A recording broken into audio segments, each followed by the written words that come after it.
Hello and welcome to Paris Games here on France 24, our daily Olympic roundup. I'm Jean-Emile Jameen, and over the next 25 minutes I'll be bringing you through all the latest from day 13 here in the French capital. What a session in store for this evening, including the men's 200-meter final and some stunning semi-final wins for France in men's basketball and women's handball. And it's medals, medals, medals in some of the world's fastest sports on show. Joining me in studio to dissect every bit of action, I have our resident sports encyclopedia, Karim Balde. Karim, thanks so much for joining us. And I want to start the show just glossing over that French basketball performance against Germany. France edging them out 73-69 to reach the finals of that basketball game in a packed-out Bercy arena.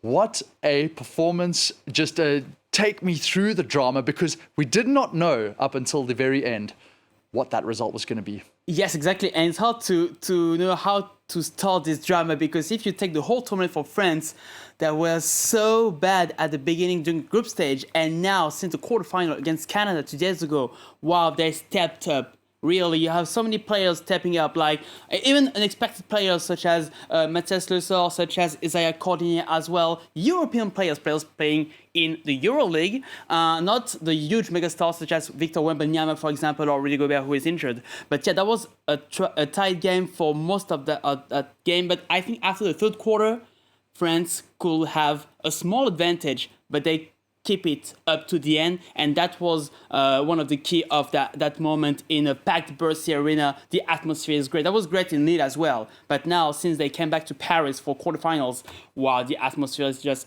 unbelievable. And what a performance for the French side. We couldn't expect to see that when we look at what happened, even those clashes between Evan Fournier and his head coach, Vincent Collet, just a few days ago. Yeah, just questioning the tactics of the coach. It blew up, but nonetheless, they've glossed over that. They've made the final.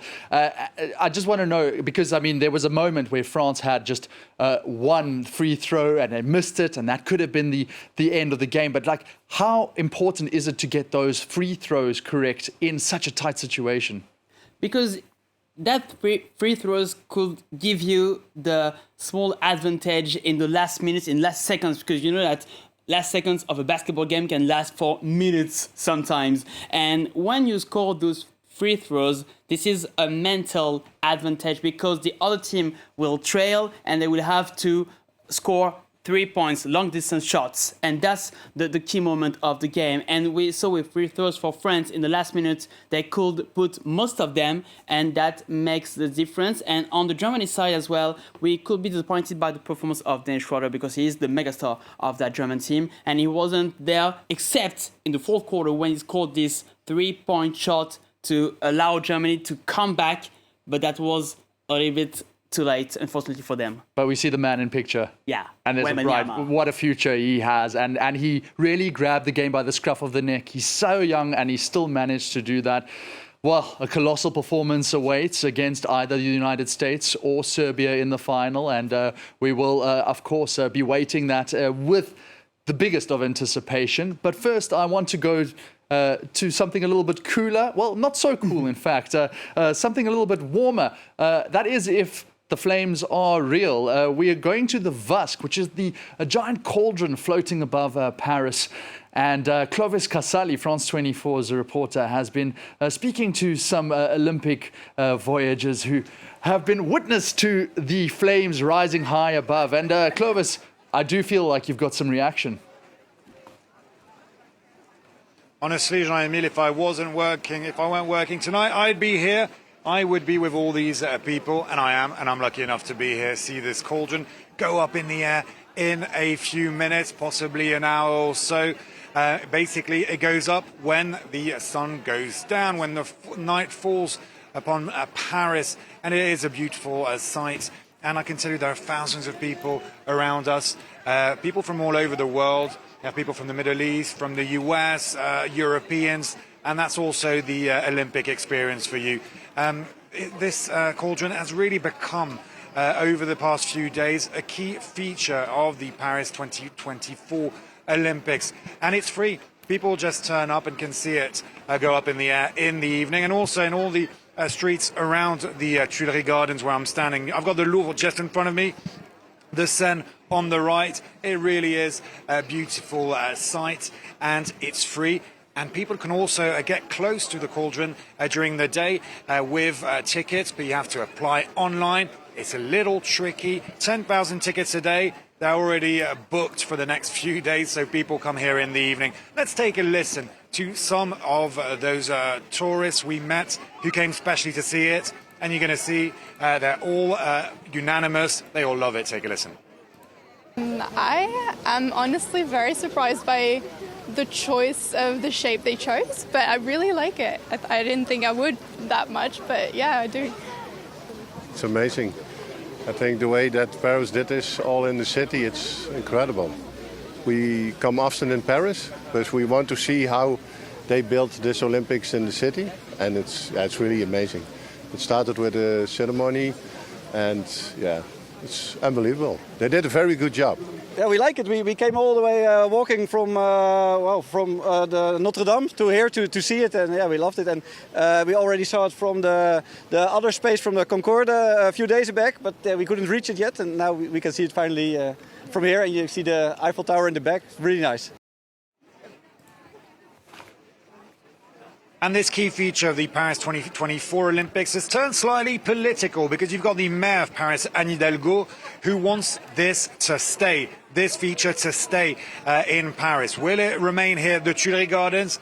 It seems rather unlikely. Anyway, she's written a letter to President Emmanuel Macron saying, giving that message. And Emmanuel Macron, the French president, seems keen, or he or his entourage at least, for it to also stay in Paris. It could go to the Parc de la Villette. And just to finish, you know, Jean-Emile, I was covering the Tokyo Olympics a few years back.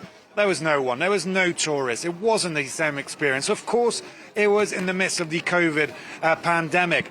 But it really makes a difference to be able to share with people from around the world, have spectators in the stadium, but also here in a Paris venue. See all these people together coming from all over the world. It really is a great sight. It's great to be here, and it's great to witness it. And no doubt many more people are going to be enjoying that spectacle. Of course, we can all remember, can't we, Karim, when we saw Teddy Riner light the flame as well. Yeah. And then now up in the air. What a spectacle, what a sight, as Clovis says. And the Stade de France witness to another spectacle. That is because we have our 200-meter results. And a shock. Yeah. A huge shock. Botswana's very own Letsile Tebogo claiming it in he hasn't beaten Usain Bolt's record, but he claims it ahead of Noah Lyles, and he comes in third, which is astonishing. Our 200-meter men's champion from Botswana. And this is historic for African athletics as well, because we knew that African athletes were close to get that Olympic gold medal for the 100-meter or the 200-meter. And it wasn't a good race for him, for Letsile Tebogo, in the 100-meter against Noah Lyles. He finished 6th on that race, but what happened just minutes ago was just astonishing. And look at his face. I mean, he didn't express so much joy at the end of that race, even if he's the Olympic champion right now. And on the other hand, what happened to Noah Lyles, I'm a little bit worried about him because he required medical assistance just after the race. And we saw that in the last 100-meter, he was weakening, and then it was the place for Tebogo and then for Ben Narek, who finished second for the US, to go forward. So yeah. So is there a worry for Lyles, certainly in terms of the men's 4x100 meter relay? Yeah, for the relay. Maybe we'll see in the next days and next hours and next day. But what we saw just right now on the track of the Stade de France, well, he lied down on the floor and he required medical assistance. There was some medical staff surrounding him just to be sure, and he had some difficulties to catch his breath after the race. So well, we'll check it, but for now this is the joy for Letsile Tebogo, and really he was close. He was in the third place in the World Championships back in 2023 in Budapest. So this is a great reward for him, for Botswana, and for African athletics as well. What a day for Africa. Well done. And Letsile coming in first, that is definitely Botswana's first ever 200 400-meter men's medal, one of their only medals in history, I'm sure. I mean, I can't think off the top of my head. Kenny Bednarek from the United States. So they still have a very strong contingent. He came in second, and then Noah Lyles in third. We will be keeping tabs on him, certainly. Now, I must say, because the races keep coming thick and fast, we have the opportunity to do a little preview of the women's 400 meters. That is going to be tomorrow. That is going to be on Friday rather. And one of the stars on show will be an athlete from Ireland. That's Rasidat Adeleke. Now, the 21-year-old is said to be the very first Irish athlete competing in an Olympic sprint final. And no doubt she is going to be giving it her all. Earlier, we were joined by Irish journalist Cathal Dennehy to just put this all into context. Rasidat Adeleke is the kind of sprinter Ireland has never had before. Ireland has never had a flat sprinter make an Olympic final. They've only had two ever make the 400-metre hurdles final in the last 100 years of competing at the Olympics.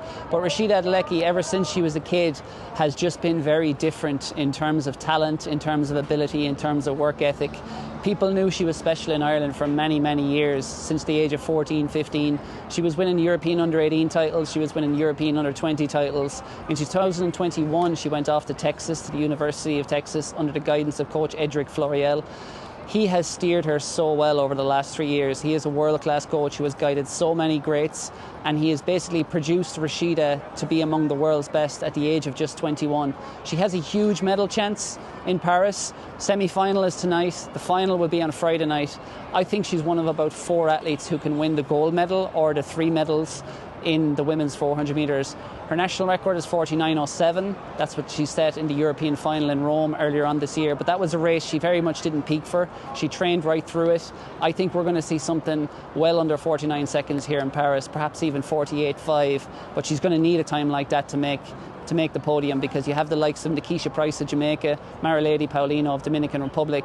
You also have the European champion Natalia Kazmarek of Poland, who beat her to the gold in Rome earlier this year. But Rashida looks in the form of her life. She has a great composure, great mentality for the big stage. I think she's more than capable of becoming the first ever Irish female sprinter to win a medal from 400 metres down at the Olympic Games.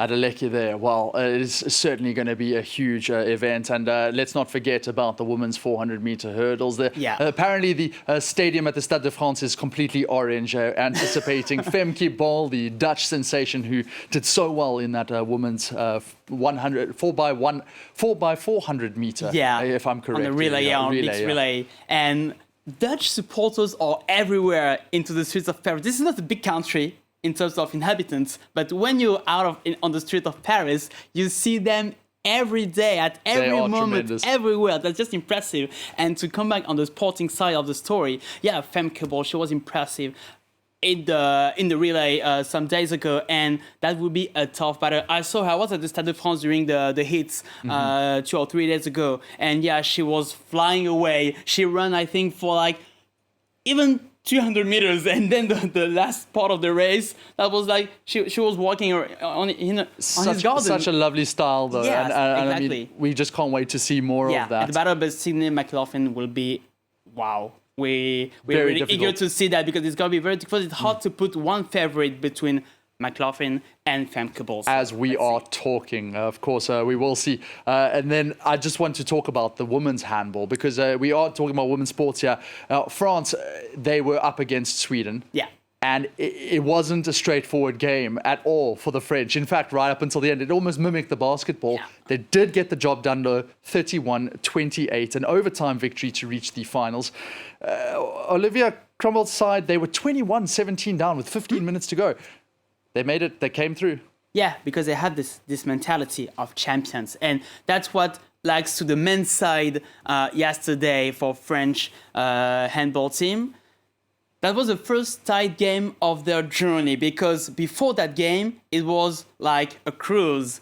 5 victories out of 5 in the group stage, and then an easy quarterfinal, and then Sweden.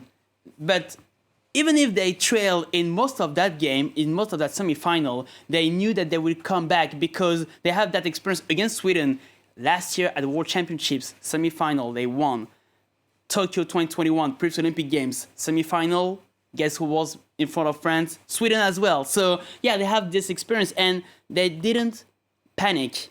Really, even in those tight moments, they came back step by step, and with the last shot, I think it was less than 20 seconds before the end of regulation time, well, they could be able to have that overtime. And in overtime, as Olivier Crumble says, they knew how to manage it, and they took a 2-3 goals advantage. There, hey? Exactly, that experience, and they showed that experience, and with great goalkeepers as well, Laura Gloser and Sako as well. So many important and crucial stops at crucial moments to allow France to expect a second Olympic gold medal in a row. Oh, it's fantastic. I just want to ask, have you ever played handball? Oh, a little bit at school, but not afterwards. It's such an intense sport, and, Yeah, and the reaction that the crowd gets here at the Olympics, I mean, it is really, if you do get a chance to go to a handball game, it is one of the most sensational sports events I've ever personally, seen. And well done to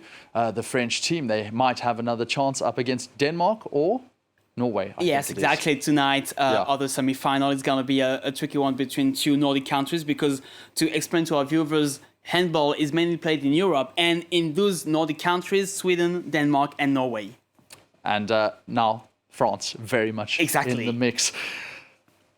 Let's talk about football though, where France is very much again in the mix. It's going to be another final for the French team, this time under Thierry Henry, and that's up against the Euro 2024 champions Spain. Not very straightforward for the French, and this all comes after, I'm just going to give a bit of context, this all comes after a bronze medal match between Morocco and Egypt. Morocco beat Egypt 6-0. It was such an emphatic display that they had to stop the match on 90 minutes. That was the referee calling it quits. Nonetheless, we're expecting a much tighter encounter in the final. French coach Thierry Henry has said that regardless of the result, it will be a success. In fact, let's take a listen from him now. I'm in a dream. Quite simply, I'm in a dream. Whatever the outcome of the final. And you know very well how competitive I am. So we'll all do what we can to win it. It'll be hard to wake up from this dream. Look at what happens every night. Seeing the athletes fight and compete. It gives me the shivers. Even when they lose, there's empathy and sympathy for everyone. And then you have all these winners. And that's why I said that we're still a beautiful country. A very magnanimous Thierry Henry there. I want to know, does the football matter for France? I mean, I'm just curious about the stadiums. They haven't been so full in terms of the football. Some other questions begging, and I'm going to get to that just now. But does it matter for France? It's another gold medal on the cards. Yes, obviously, because we want to have as many gold medals as we can in those Olympics at home. So yes, that will count into the overall table at the end of those Olympics. But it's hard to look at Olympic football because you have that category U23, but with 3 players who can have more than 23 years old. And it's a nice chance for them to shine, though, as a youngster, right? Yes, exactly. And it's a chance for Thierry Henry actually to relaunch his coaching career, because it didn't go as expected in Monaco first, and then in Montreal, and then as an assistant coach of Belgium. So that's his first huge success as a coach. We know that Thierry Henry is the legend of football, obviously with Arsenal and with the French national team, winning the Euros, winning the World Cup. But as a coach, that was his first great experience. And for France, we could acknowledge to Thierry to build a team with nothing, because he expected great players, maybe Olivier Giroud, maybe some others, but finally he has to take some plan B, plan C, plan D, even plan Z at some time, plan Z at some times. So, well, he could manage to build that team spirit with nothing, like maybe 2 months ago. I guess the question then is football here to stay like it is, or maybe there could actually be other forms of football which could enter the Olympics in its place? I'm thinking obviously like futsal, like beach football. we could picture that in years to come. That could be interesting because we knew that the IOC, the International Olympic Committee, wants to bring a younger audience to those Olympics. We saw with some of the new sports such as breakdance, climbing as well, and basketball 3-on-3. And for football, this kind of format is... We can debate on that really, because when we see empty stadiums, and especially on the women's side, and we have to say that on the women's side, you have the best teams of the world, and you don't have that U23 stuff, you have the best teams with the A teams. And despite that, we saw so many empty stadiums, even for the French national team, by the way. At Saint-Etienne, it was half empty. At Marseille, for example, in Marseille for the semi-final Brazil versus Spain, we saw the inscription Marseille into the Orange Velodrome, which means that it was more than half empty. And this is heartbreaking for me because I love football, but on those Olympics, it doesn't really care. And even just to tell you another example of that, I was at the Club France last Friday, and they decided to put the French basketball team with no interest instead of French men's quarterfinal of football. And that says it all.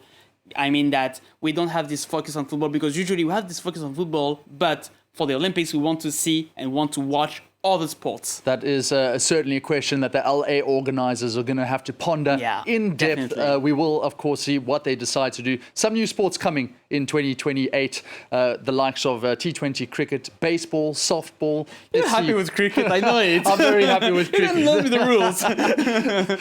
It's going to be a real spectacle there. Of course, speaking of spectacles, that wasn't all for the Thursday results. We started off with the most incredible monumental swim, a 2-hour struggle in the River Seine for the marathon, and it was the Netherlands who took gold there. The women's marathon swimming, Sharon van Rovendal, who broke away from Moesha Johnson of Australia and Ginevra Taducci of Italy. She won in an exact time of 2 hours, 3 minutes and 34 seconds. That makes Rovendal the first athlete ever to win 2 Olympic golds in marathon swimming, 3 medals total in that particular aquatic discipline after she topped a Rio podium in 2016, silver in Tokyo. A stunning result for the Dutch lady there. Well, in the waters of Versuman, it was 2 huge races which got underway. The first was the men's canoe double sprint, which China took their team of Ji Bowen and Liu Hao. They finished the course in 1 minute and 39 seconds. The Chinese fastest off the line. They never looked back. Finished almost 2 seconds ahead of Italy, with Spain claiming bronze.